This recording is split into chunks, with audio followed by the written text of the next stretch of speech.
What's going on, everybody, and welcome to another episode of Change Your Thoughts, Change Your Life.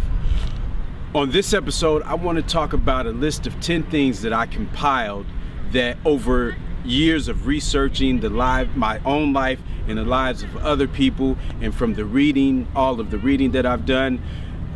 This list is a list of 10 things that we definitely need to part ways with going into our future and going into this new year. So, number one, the first thing, we need to stop being indecisive.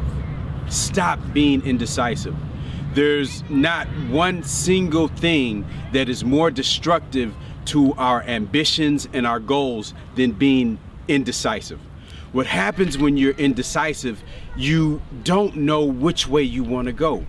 You don't know if you want to go right or you want to go left. So you tend to just stay exactly where you are.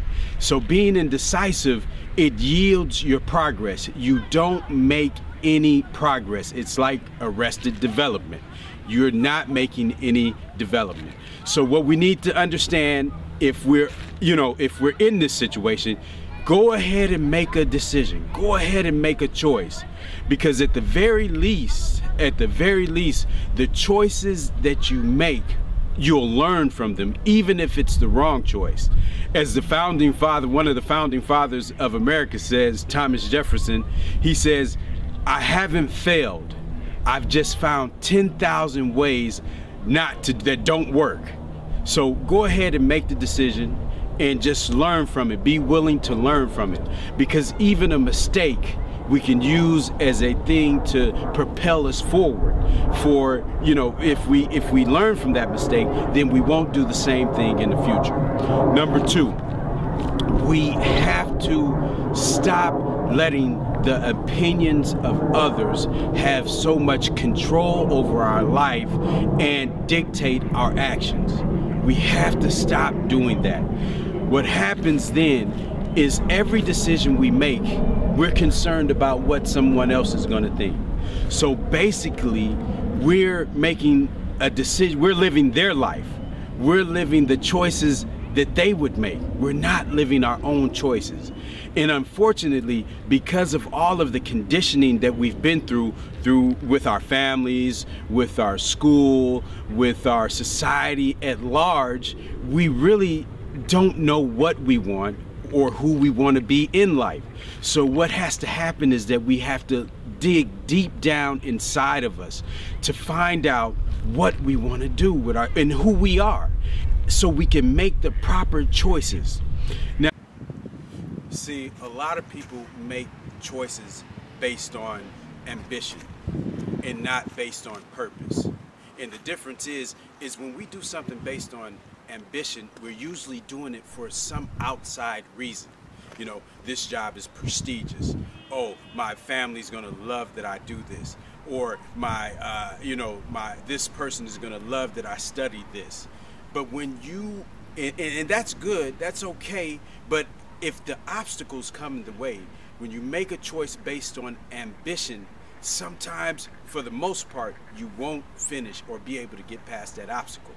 Now, when you make a choice based on purpose, purpose is when you've searched deep down inside of yourself and found your purpose, when you understand what you're here for. And that's when the shift happens, when you shift from a life of ambition to a life of purpose. And that life of purpose, as Dr. Wayne Dyer says, it's you feel much better, it's more comfortable, and you can do it much more easier, and you're willing to go forward even in the face of dire obstacles. You're willing to continue to go forward. So that's number two. Now, number three is we have to part ways with our past failures. We have to part ways with the past failures, because what happens is these failures in the past actually, they stop us from making progress right now. They impede us in our progression to our goals right now. It stops us from being able to make appropriate action because we're constantly thinking about that past failure. So it's not being able to get past that failure is hindering us from the now. Because what we have to understand is that the actions that you do now are what creates your future. The actions that you do now are what creates your future. You are where you are right now in your life because of the actions from a long time ago. So we can't blame anybody for where we are currently in our life, because it is a result of our actions where we are right now. So again, we have to get past those failures that have happened in the past. They're done. They're in the books and they're gone. Let it go. Okay, I'm going to stop here. I'm going to stop right there for this episode, and I'll continue on the next episode. And as always, the greatest gift that the Creator has ever given mankind is the mind. So let's use it and create the circumstances in our life that we want. So I want to thank everybody for tuning in to another episode of Change Your Thoughts, Change Your Life. Feel free to leave a comment, question, or suggestion in the comment area below. And until the next episode of Change Your Thoughts, Change Your Life, this is Titus Bennett saying peace.